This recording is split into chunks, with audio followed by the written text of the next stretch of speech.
labo, ici, ça fait 1 an et demi que je suis là à peu près. Les sacs, le premier sac en bois et cuir, ça date de... Enfin, les premiers essais un peu de bricolage autour de cet objet, c'est fin 2013. En fait, à cette époque-là, j'ai une amie qui s'appelle Erika Stéphanie, qui est mosaïste,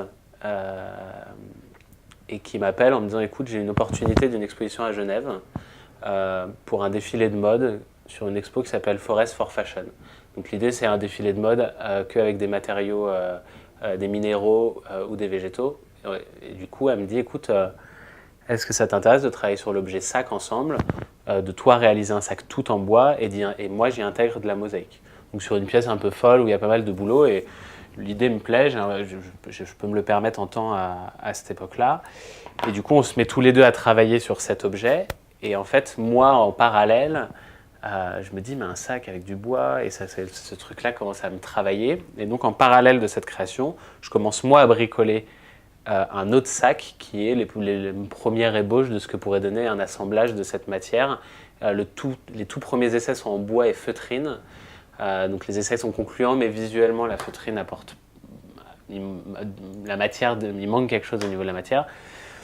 Et donc j'achète une peau de cuir tout à fait par hasard et je fais un premier sac que j'offre. Je fais un premier sac à mon frère que je lui offre pour son anniversaire. Il le porte et très vite il se fait arrêter dans le métro où on lui dit mais c'est quoi cette marque, c'est quoi ce sac, voilà. Moi, je suis déjà en train de continuer de m'amuser, je m'en fais un. L'idée vient de là, en fait, c'est presque l'objet qu'on crée pour soi avant de penser à quoi que ce soit. Et vu que les réactions sont bonnes, les premiers regards comme ça, j'ai un peu le sentiment qu'il se passe un truc. Et du coup, je me dis, qu'est-ce que je fais ? Est-ce que je m'arrête là ? Est-ce que je pousse le truc ? Je ne suis pas forcément chaud sur le moment à me lancer dans un projet énorme là-dessus. Et je me dis, bah écoute, prends un peu de temps, fais quelques sacs et va faire une boutique éphémère à Paris. Tu les mets en vente et tu vois. Et là, il y aura quelque chose qui sera intéressant à prendre en compte, qui est le regard d'une population qui ne me connaît pas, parce que la famille est toujours gentille et bienveillante, mais pas forcément objective. Donc voilà, me confronter un peu à un public inconnu et puis présenter ça et voir ce qui se passe. Donc je fais quelques sacs, je fais ce premier salon, là on est en octobre 2014, donc c'est écoulé quelques mois, et je vends pas mal, et je vends une bonne partie de ce que j'ai réalisé. Et au-delà de la vente, il y a une espèce de regard qui, voilà, ça plaît aux gens, ça les interpelle, il y a quelque chose d'hyper intéressant. Et en fait, pendant 1 an, j'ai fait que ça. C'est-à-dire que je vendais un petit peu, je travaillais à côté, je refabriquais quelques sacs pour compléter ce qui avait été vendu, et ainsi de suite. Et il se trouve qu'en fait, au bout d'1 an, donc en septembre 2015, ça marche en fait. C'est-à-dire que j'en vends, ça plaît, les réactions sont bonnes. Et là, c'est moi qui me pose et qui me dit, voilà, est-ce que je le fais à plein temps ? Est-ce que je m'arrête là ? Est-ce que je me suis bien amusé ? Voilà. Et du coup, je prends le parti d'y aller à fond, quoi. Et donc, avec tout ce que ça engendre, c'est-à-dire repenser tous les modèles que j'avais fait pendant 1 an, les redessiner, repenser la conception, peaufiner, essayer d'avoir un produit de qualité. Voilà. Et maintenant, ça fait 2 ans, à plein temps, que je ne fais que ça. Je suis artisan, mais je développe en tout cas cette maroquinerie comme une marque. Mais en prenant des codes qui peuvent être apportés par un artisan. Donc on est sur du vrai fait main, avec des sacs qui sont cousus à la main. Sur chaque sac, on a une surpiqûre bleu, blanc, rouge qui permet d'insister sur le côté Made in France. Chaque sac est daté du jour où il est terminé. Et après, il y a une signature de la marque, ce logo qui est le DB, donc mes initiales, qui sont marquées dans le bois sur le côté du sac. Je trouve que je travaille sur un design hyper minimaliste, épuré, plutôt dans un objectif de mettre les matières en avant, donc en l'occurrence là le bois et le cuir, et puis les boucleries, donc utiliser du laiton et des matières qui vieillissent bien. Et du coup, j'aime bien souligner un peu ce design-là avec justement ces petits détails. Donc là, tous les sacs sont cousus avec un fil qui est blanc crème, pour que la couture soit très visible.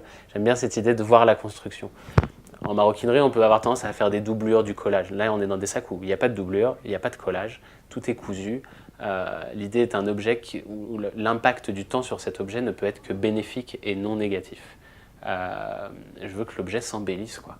Donc pour ça, après, c'est une démarche de fabrication et de conception, mais c'est vraiment cette idée. Chaque personne sur 2 modèles identiques, 2 coloris identiques, va le faire évoluer, va le faire vivre comme il a envie, avec son usage et son quotidien. C'est ça qui fera vivre l'objet. Voilà. J'aime bien me rendre compte que l'humain est capable de créer un vrai lien avec un objet qui peut ne plus le quitter, vers lequel il peut avoir un vrai sentiment de quelque chose qui fait presque partie de lui. Et à travers mes créations, j'essaye d'offrir ça aux gens. Et ça arrive que ce soit le cas. J'ai des clients qui ne quittent plus leur sac et qui ont le sentiment, et au bout de plusieurs mois où je les recroise, au bout de des sacs qui sont faits depuis 2-3 ans, et les gens ne le quittent pas, quoi. Ça fait partie d'eux, c'est devenu un objet qui fait partie de leur quotidien, et je trouve ça hyper... je pense que c'est une façon de... en tout cas, c'est un regard sur la consommation qui est plus sain que plein de choses qu'on fait aujourd'hui où on a tendance d'acheter, acheter, acheter.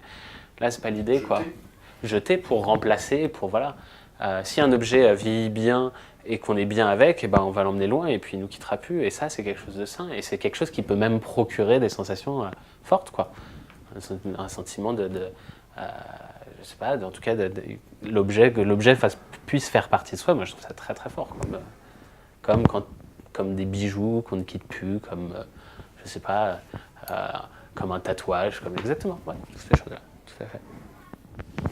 J'aime bien quand les gens viennent, ils regardent et puis ils reviennent une semaine après. Et je suis pas dans un... En tout cas, c'est pas des objets qui sont faits pour être consommés. Alors oui, j'ai des clients qui en ont plusieurs parce qu'ils y prennent goût et que du coup ils veulent des coloris, des choses comme ça existe totalement. Mais en tout cas, c'est pas... j'aime bien l'idée que les gens prennent le temps de s'approprier cette idée, d'avoir cet objet qui va faire partie de... Voilà. Je trouve que ça a plus de sens, quoi. Ouais, il y a une espèce de drague, ça devient très sensuel, quoi. J'ai un jour quelqu'un avec qui j'ai travaillé sur des sacs qui m'a dit, et je trouvais ça étonnant, mais il m'a dit, il y a les gens, en fait, quand ils découvrent tes sacs, ils ne savent pas encore qu'ils vont en avoir envie. C'est-à-dire que c'est quelque chose qui va venir. Ils vont les voir, et en fait, c'est quelque chose qui va s'instaurer. Si les gens te croisent régulièrement, il y a un moment où cet objet, ça va les titiller. Il va y avoir quelque chose de particulier comme ça qui se crée. Voilà. J'aime bien, je trouve ça très beau comme se dire qu'on peut être face à quelque chose et qu'on ne le sait pas encore, mais cet objet-là, on va avoir envie qu'il fasse partie de notre vie à un moment, quoi. Je dis que j'ai aussi involontairement en partie réussi quelque chose. On ne contrôle pas tout. Hein. Mais est-ce que ce sont des sacs ou ce sont des petits Damien Béal? Bah, c'est une bonne question. Est-ce que c'est des sacs ou des petits Damien Béal? Je pense par la force des choses, des petits Damien Béal.